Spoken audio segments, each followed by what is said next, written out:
जय हिंद दोस्तों, मैं गगनदीप आप सभी का स्वागत करता हूं proud group of NCC YouTube channel पर। और जैसा कि आपको पता है कि हमने एफकेट एग्ज़ाम के लिए स्टैटिक जीके की एक वीडियो सीरीज स्टार्ट कर रखी है, जिसमें हम स्टैटिक जीके के very very important question discuss करते हैं। और आज की क्लास का जो सबसे पहला क्वेश्चन है वो ये है कि an investor who feels that the price of a particular security या share is going to fall is termed as. तो कोई इन्वेस्टर, आपको पता है शेयर मार्केट के अंदर जो इन्वेस्ट करते हैं उनको हम इन्वेस्टर बोलते हैं। अगर कोई इन्वेस्टर ऐसे सोचता है कि पर्टिकुलर शेयर का या पर्टिकुलर सिक्योरिटी का जो प्राइस है वो गिरने वाला है, तो उसको हम क्या बोलते हैं शेयर मार्केट की लैंग्वेज में, उसको बियर बोला जाता है। इसी के अपोजिट में बुल होता है ऐसा व्यक्ति जो सोचता है कि the an investor who feels that the price of a particular security share etcetera is going to rise, यानी कि बढ़ने वाला है। अगर कोई ऐसा सोचता है तो उसको हम क्या बोलते हैं, बुल बोलते हैं। नेक्स्ट है यहाँ पे ए परसिस्टेंट। परसिस्टेंट का क्या मतलब होता है, लगातार। परसिस्टेंट मतलब होता है लगातार। ए परसिस्टेंट फॉल, लगातार गिरावट अगर होती है in the general price level of goods and services. Goods मतलब होता है सामान, सर्विसेज होती है जो सर्विसेज यानी कि जो सेवाएं प्रदान की जाती हैं उनको सर्विसेज बोला जाता है। तो अगर ये परसिस्टेंट लगातार गिरावट देखने को मिलती है इसमें, तो उसे क्या बोला जाता है, डिफ्लेशन बोला जाता है। इन्फ्लेशन जिस तरीके से महंगाई के लिए हम बोलते हैं, जब प्राइस किसी भी कॉमोडिटी का, सर्विसेज का बढ़ता है, लगातार बढ़ता है, तो उसको हम बोलते हैं कि महंगाई बढ़ रही है। उसी तरीके से जब चीज़ों का प्राइस जो है वो लगातार घटता है, सेवाओं का प्राइस जो है वो लगातार घटता है, तो उसको डिफ्लेशन बोला जाता है। इन्फ्लेशन का एंटोनियम होता है ये। Next, in India how many union territories have legislative assembly. ये अभी के हिसाब से आपको बताना है कमेंट बॉक्स में। नेक्स्ट है यहाँ पे हुमायूं नामा। हुमायूं नामा एक बायोग्राफी है। बायोग्राफी मतलब जीवन कथा होती है। हुमायूं की है, ये नाम से पता चल रहा है हुमायूं नामा है, हुमायूं की बायोग्राफी। वो किसने लिखी थी, वो लिखी थी गुलबदन बेगम ने। और गुलबदन बेगम क्या थी, सिस्टर थी हुमायूं की। नेक्स्ट है farmers are requested to mix lime with the soil while farming their fields. Farmer से रिक्वेस्ट की जाती है कि वो लाइम यानी कि चूना मिलाएं सोयल के साथ जब वो खेती करते हैं अपने खेतों में। ऐसा क्यों कहा जाता है, क्योंकि लाइम जो होता है ना वो एसिडिटी ऑफ सोयल को डिक्रीज़ करता है। एसिडिटी ऑफ सोयल को क्या करता है, लाइम डिक्रीज़ करता है। क्वेश्चन ये भी आ सकता है कि लाइम क्या करता है, एसिडिटी ऑफ सोयल को इंक्रीज़ करता है, डिक्रीज़ करता है, कोई फ़र्क नहीं पड़ता, नन ऑफ दी अबो। ऐसे चार ऑप्शन बना के दिए जा सकते हैं। तो हमको पता होना चाहिए कि लाइम जो होता है, चूना जो होता है, वो क्या करता है, डिक्रीज़ करता है किस चीज़ को, एसिडिटी ऑफ सोयल को। Surface water resources are highest in.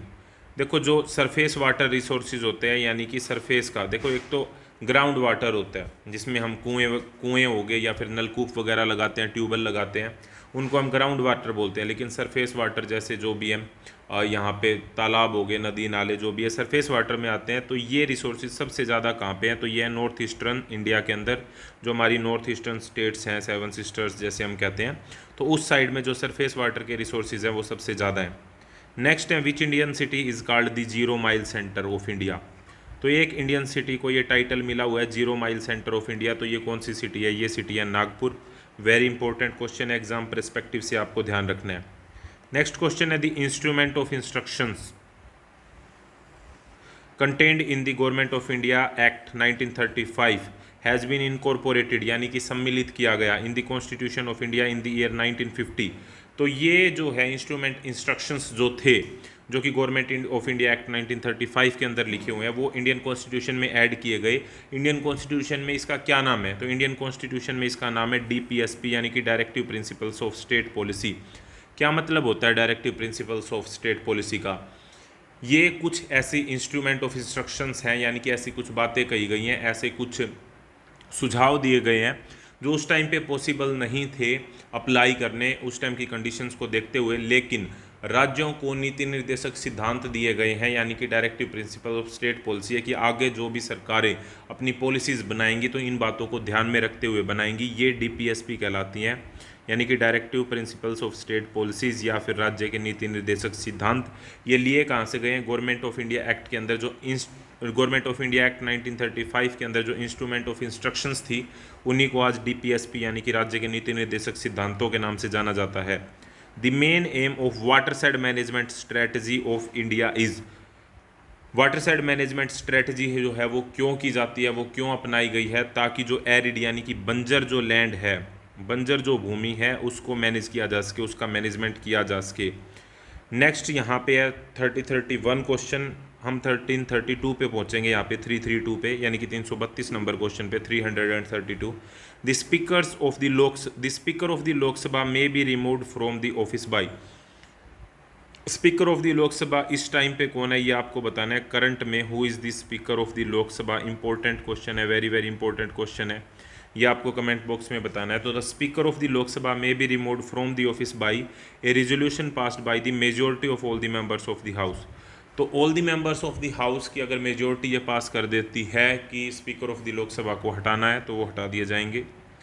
Next है यहाँ पे in the Rajya Sabha the states have been given seats in accordance with. Rajya Sabha के अंदर जो सीटें दी गई हैं वो किस आधार पर दी गई हैं स्टेट्स को, राज्यों को, तो वो पॉपुलेशन के आधार पे दी गई हैं। इसीलिए यूपी की जो है, क्योंकि पॉपुलेशन बहुत ज़्यादा है तो इसीलिए वहाँ की सीटें भी बहुत ज़्यादा हैं, ठीक है, राज्यसभा के अंदर। तो पॉपुलेशन के हिसाब से है, ना कि एरिया के हिसाब से, पॉपुलेशन के हिसाब से दी जाती हैं राज्यसभा के अंदर सीट्स। नेक्स्ट है यहाँ पे which material were used for minting coins. देखो कॉइन्स, मेकिंग कॉइन्स नहीं बोलेंगे हम, मेकिंग कॉइन्स अगर बोलेंगे तो वो गलत हो जाएगा, क्योंकि जब कॉइन्स को बनाना होता है तो उसके लिए एक टर्म यूज़ की जाती है, उसको मिंटिंग कॉइन्स बोलते हैं। और मिंट जो होता है, मिंट मतलब हिंदी में होता है टकसाल। मिंट हम उस जगह को बोलते हैं जहाँ पर सिक्के बनाए जाते हैं, ठीक है।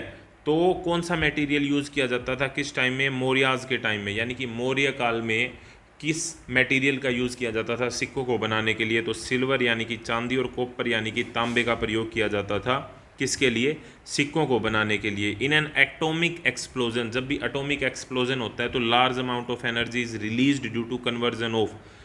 देखो जब भी एटॉमिक एक्सप्लोजन होता है तो बहुत सारी एनर्जी निकलती है। क्या होता है कि जो न्यूक्लियर एनर्जी होती है वो हीट एनर्जी के अंदर कन्वर्ट हो जाती है। आपको पता है कि एक एनर्जी फॉर्म से दूसरी एनर्जी फॉर्म में कन्वर्ट हो जाती है। Energy can not be created nor be destroyed, यानी कि एनर्जी को ना ही पैदा किया जा सकता है ना ही इसे ख़त्म किया जा सकता है। It can be transformed from one form of energy to another form of energy. इसे बस एक फॉर्म ऑफ एनर्जी से दूसरी फॉर्म ऑफ एनर्जी में कन्वर्ट किया जा सकता है, इसे कभी भी ख़त्म नहीं किया जा सकता। इसे ही एनर्जी कंजर्वेशन बोलते हैं, ठीक है। तो इसके एटॉमिक एक्सप्लोजन में भी क्या होता है कि जो न्यूक्लियर एनर्जी होती है वो हीट एनर्जी के अंदर कन्वर्ट हो जाती है। नेक्स्ट देखो यहाँ पे सोप्स जो होते हैं can not be used in acidic condition because they lose their cleansing effect due to the formation of insoluble. आपको पता है कि जो भी जो हार्ड वाटर होता है, एक तरीके से हार्ड वाटर की हम बात करें तो हार्ड वाटर के अंदर सोप काम नहीं करते। आपको पता है सोप काम नहीं करते हार्ड वाटर के अंदर, या फिर एसिडिक वाटर जब भी होगा तो सोप काम नहीं करेगा। क्यों काम नहीं करेगा, वो सफाई नहीं कर पाएगा। क्यों सफाई नहीं कर पाएगा, क्योंकि इनसोल्यूबल बन जाते हैं। इनसोल्यूबल बनने का, किस चीज़ की इनसोल्यूबल बन जाते हैं, तो लॉन्ग चेन फैटी एसिड बन जाते हैं। इस कारण जो है वो अपना क्लिनजिंग इफेक्ट यानी कि सफाई करने की जो उनकी इफ़ेक्ट है, प्रभाव है, वो ख़त्म हो जाता है सोप्स का यानी कि साबुनों का। किस कंडीशन के अंदर, एसिडिक कंडीशन में। Next an in electronic device use to convert the AC voltage into DC voltage. आपको पता है एसी को हम इस तरीके से रिप्रेजेंट करते हैं, इसको हम अल्टरनेटिंग करंट बोलते हैं। डीसी जो हमारा होता है वो डायरेक्ट करंट होता है, सीधी लाइन से रिप्रेजेंट किया जाता है। अगर हम यहाँ पे रेक्टिफायर लगा दें तो एसी जो है वो किस में कन्वर्ट हो जाती है, डीसी में कन्वर्ट हो जाती है। तो ऐसा इंस्ट्रूमेंट जो एसी को डीसी में कन्वर्ट करता है उसे रेक्टिफायर बोलते हैं। रेक्टिफायर क्या करता है, एसी को डीसी में कन्वर्ट करता है। किसी भी तरीके से क्वेश्चन आ जाए तो आपको ध्यान रखना है, वेरी वेरी इंपॉर्टेंट क्वेश्चन है। दो तरह के क्वेश्चन, दो तरह के ट्रांसफॉर्मर होते हैं। अब यहाँ पे ध्यान रखना है आपको, ट्रांसफॉर्मर दो तरह के होते हैं, एक होता है स्टेप अप ट्रांसफॉर्मर, एक होता है स्टेप डाउन ट्रांसफॉर्मर। अब स्टेप डाउन ट्रांसफॉर्मर के अंदर अगर करंट की बात करें, देखो करंट की बात करें, वोल्टेज स्टेप अप और V is equal to I R का फार्मूला आपको पता है, V is equal to I R होता है वैसे तो, ठीक है। अब यहाँ पे वोल्टेज करंट वाली बात ठीक है, लेकिन मेन बात यहाँ पे क्या है कि स्टेप डाउन ट्रांसफॉर्मर में क्या होता है, एसी आउटपुट जो वो देता है वो इनपुट करंट से क्या होता है, ज़्यादा होता है। आपको ये ध्यान रखना है, स्टेप डाउन के अंदर ज़्यादा होता है और स्टेप अप अगर हो जाए तो उसके अंदर क्या होता है, कम होता है।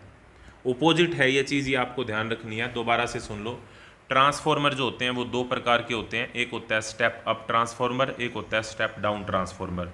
स्टेप अप ट्रांसफॉर्मर में क्या होता है कि जो हमने इनपुट दिया, स्टेप अप में जो हमने इनपुट दिया करंट का, तो करंट जो निकलेगा वो कम निकलेगा। अप वाले में उल्टा होता है। नाम से ऐसे लग रहा है कि स्टेप अप में तो ज़्यादा होना चाहिए, लेकिन नहीं, स्टेप अप में होता है कम और स्टेप डाउन में करंट की जो वोल्टेज जो निकलती है या जो करंट जो निकलता है वो ज़्यादा निकलता है।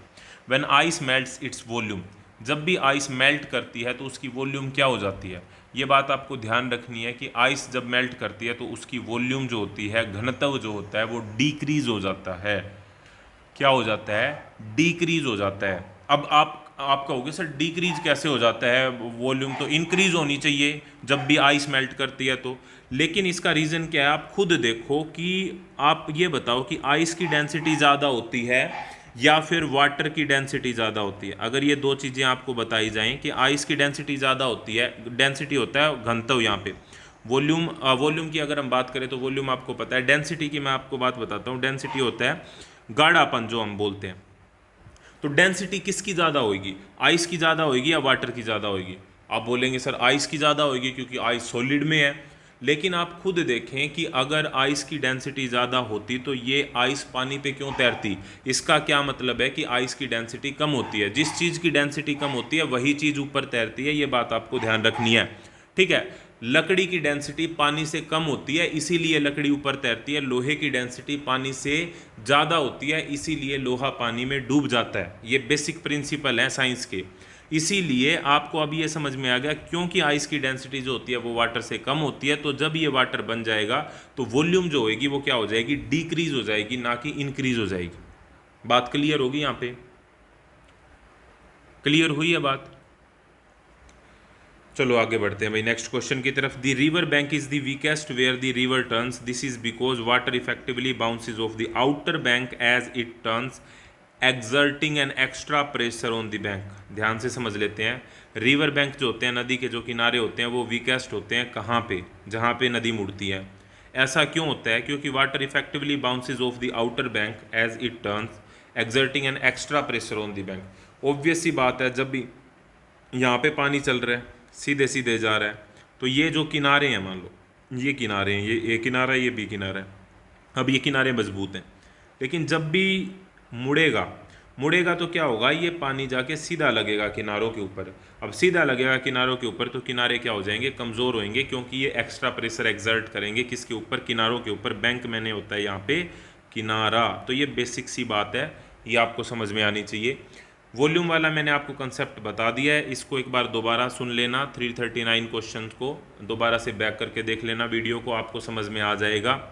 आपको मैं कुछ बेसिक बातें इसमें बता देता हूँ जो समझने लायक हैं। देखो, अगर आपसे पूछा जाए कि डेंसिटी किसकी ज़्यादा होती है, आइस की ज़्यादा होती है या वाटर की ज़्यादा होती है, तो डेंसिटी जो होती है वो वाटर की ज़्यादा होती है। क्यों, क्योंकि जो भी चीज़ तैरती है उसकी डेंसिटी कम होती है जिस भी चीज़ पे तैर रही है। यानी कि अगर वाटर पे तैर रही है चीज़, अब पानी में लकड़ी तैरती है, क्यों, क्योंकि इसकी डेंसिटी कम होती है पानी से, रिलेटिव डेंसिटी की हम बात कर रहे हैं।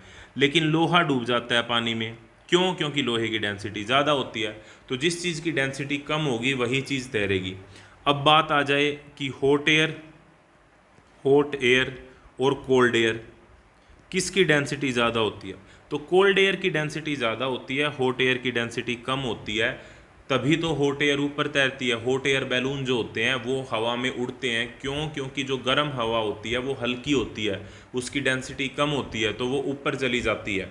अब ये जो रोशनदान भी लगाए जाते हैं, रोशनदान जो लगाए जाते हैं ऊंचाई पे इसीलिए लगाए जाते हैं ताकि गर्म हवा तो ऊपर जाएगी छत की तरफ, क्योंकि गर्म हवा की डेंसिटी कम होती है, तो वो रोशनदान से बाहर निकल जाए। ऊपर वाले एग्जॉस्ट फैन जो होते हैं वो ऊपर लगाए जाते हैं, क्योंकि गर्म हवा हमेशा ऊपर की तरफ जाती है। धुआं हमेशा ऊपर की तरफ क्यों जाता है, धुआं भी हमेशा ऊपर की तरफ इसलिए जाता है क्योंकि धुएं की जो डेंसिटी होती है वो जो नॉर्मल हवा है उससे कम होती है, तो वो तैरता है हवा के अंदर, तैरता है यानी कि वो ऊपर जाता है, ऊपर जाता है तो वो ऊपर की ऊपर निकल जाता है। ये बात आपको ध्यान रखनी है। अब जिस चीज़ की डेंसिटी ज़्यादा होगी ना, जिस चीज़ की डेंसिटी ज़्यादा होगी उस चीज़ की वॉल्यूम कम होगी, वॉल्यूम कम होगी उस चीज़ की। क्यों, आप खुद ही देखो, आप खुद ही देखो कि अगर किसी चीज़ के अंदर गाढ़ापन है यानी कि उसके जो डेंसिटी ज़्यादा है, इसका मतलब उसके मॉलिक्यूल बहुत ही पास पास हैं। और अगर किसी के अंदर डेंसिटी कम है तो इसका मतलब उसके वॉल्यूम बहुत ही दूर दूर है। तो बस इसीलिए जब भी डेंसिटी ज़्यादा होगी, अब इसमें देखो ये बहुत सारा स्पेस घेर लिया, इसका मतलब इसकी वॉल्यूम ज़्यादा है, डेंसिटी कम है।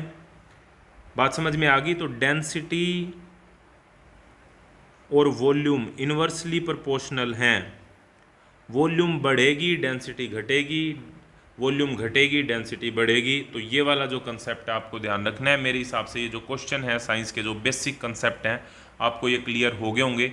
इसी तरह के इंपॉर्टेंट क्वेश्चंस की सीरीज़ आपको मिलती रहेगी। चैनल को सब्सक्राइब करके रखें और जुड़े रहिए proud group of NCC YouTube channel के साथ। नेक्स्ट वीडियो तक जय हिंद, जय Bharat, thank you very much.